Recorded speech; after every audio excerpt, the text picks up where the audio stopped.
I wrote you as I did, talking about the first chapter, to test you and see if you would fully comply with my instructions. So in other words, it's what you do. Now he's responding with how you feel.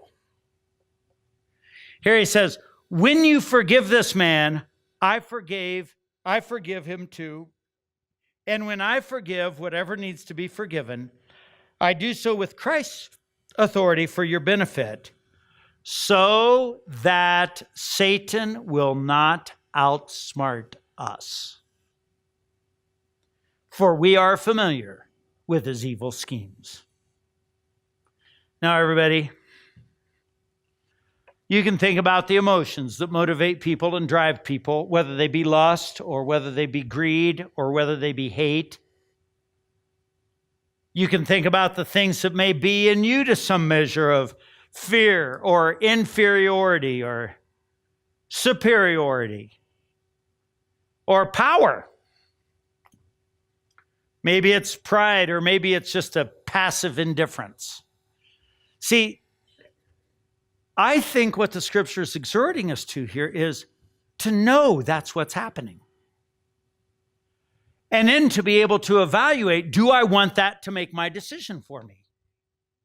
Now, I know I'm kind of saying, yeah, you can really control that. And I think we human beings were made to be very emotional and passionate because God is.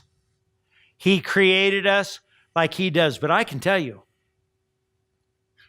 Neil Armstrong survived several of his flights as the, in the Saturn V rocket, there are 3 pilots there. And so, but he was the captain.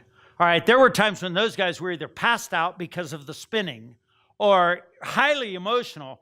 And I mean, he was able to, in the time that whatever he was flying had to be stable, he was able to be stable. No different than a policeman at 4 a.m.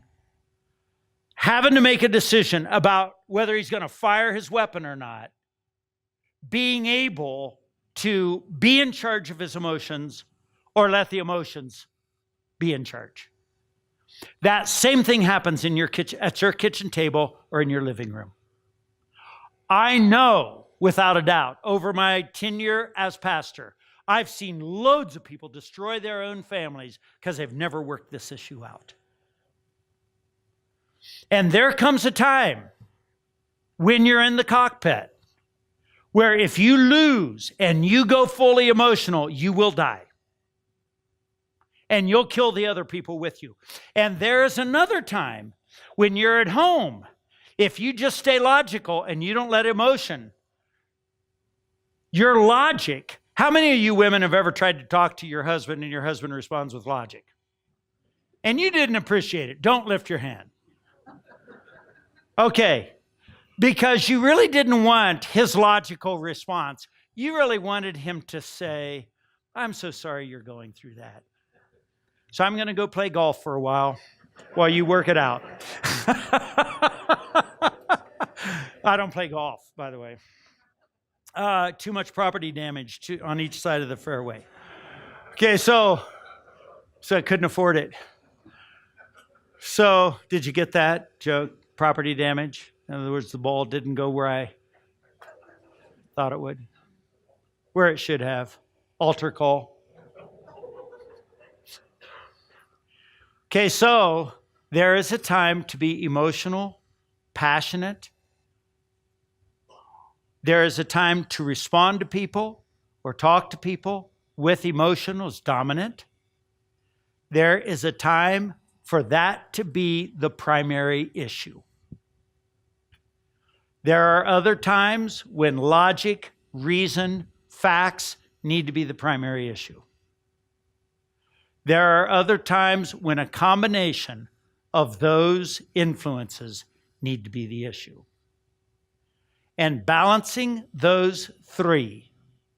I look right out here at a very successful real estate agent here in the community. And she's a pro at this. When were we doing business together? How old was I? Probably 29, 19. Okay. All right. And she was great. I remember her making me comfortable so we could do business for New Life Church. All right. And that's huge.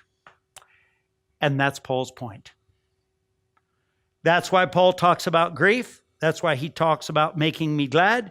That's why he talks about being joyful. That's why he talks about a troubled heart. That's why he talks about many tears. That's why he talks about overcoming discouragement.